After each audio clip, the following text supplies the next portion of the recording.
JRPGs have one of the longest histories of nearly any gaming genre, with the earliest examples going all the way back before even the NES was released, but the genre didn't really pick up steam until the release of Dragon Quest, which became a massive success and put JRPGs at the top of the market.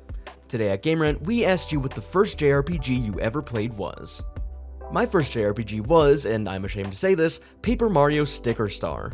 Released back in 2012 when I was just a meager 10-year-old boy who knew nothing about what makes a game good, I scooped up this game with my residual birthday money and thought, this is the height of gaming. It wasn't, but it was fine. It wasn't really anything special. I still stand firm to this day that it's not the worst game ever made, but it is a contender. As if to mock my misfortune, Sabrina says that their first JRPG was Paper Mario the Thousand Year Door, which is like if Sticker Star was a game that could be enjoyed. It could be argued that my first JRPG was Pokémon Fire Red, but I wasn't really sentient at that point in my life, and I think I spent all of maybe an hour in it. However, it seems the Pokémon games were a huge entry point for many people within the Game Rant community, with 7 total mentions of the series. Community member Champ writes, my first JRPG technically was the Pokémon games. The bright colors and approachable and easy gameplay brought me in without a doubt. And Game Rant news and features writer James says, this is an easy one. My first JRPG was also Pokémon Red, on a magenta Game Boy Color. As for home consoles, that wasn't until the early 2000s when I first played Final Fantasy X on the PS2 and heard these words, listen to my story, this may be our last chance. The Final Fantasy series is by far and away the most mentioned franchise in the thread, with a whopping 20 name drops. The 3 most popular being Final Fantasy 6/3, Final Fantasy on the NES, and Final Fantasy VII, which had 6 mentions. I want to highlight this exchange between community members David and Justin, which highlights just why this game may have been so impactful. David writes, it's not too original, but my first one was Final Fantasy VII on the PlayStation 1. I think that game exposed the JRPG genre to a whole lot of new people. To which Justin replies, 7 was the first 3D JRPG. That's an entire generation's first exposure.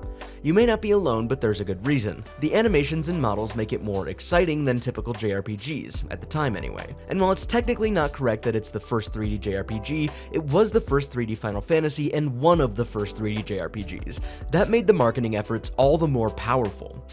Players saw the cool flashy FMV animations and 3D graphics, and it was revolutionary for the time.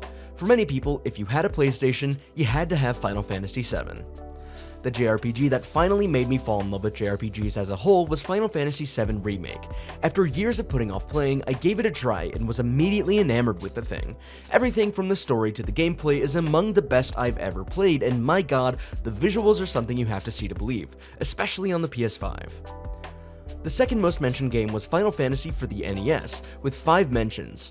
Community member Sargent writes, definitely had to be Final Fantasy on the original NES. The 2 most memorable though were Final Fantasy and especially Chrono Trigger on the SNES. My favorite console of all time. My hairline was also much better then. Sorry about your hairline, Sargent. Time comes for us all, but Final Fantasy is forever. Thank God. To round things out, I would be doing a massive disservice to everyone if I didn't mention the Dragon Quest franchise.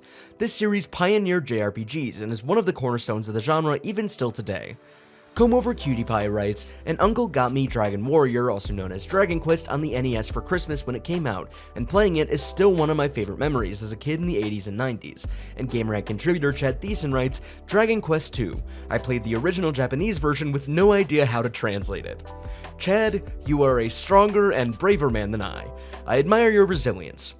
Never do that again. JRPGs as a genre continue to grow year by year, with classic franchises like Fire Emblem, Dragon Quest, and Final Fantasy still putting out new games pretty consistently. Pokémon is taking a historically long break for the franchise, but will be back this year with Pokémon Legends ZA, likely the first Pokémon game made for the Nintendo Switch 2. The future looks bright for the genre, and I can't wait to see where it goes right alongside the rest of the Game Rant community. Thank you for watching Game Rant. I'm Cameron. We'll see you next time.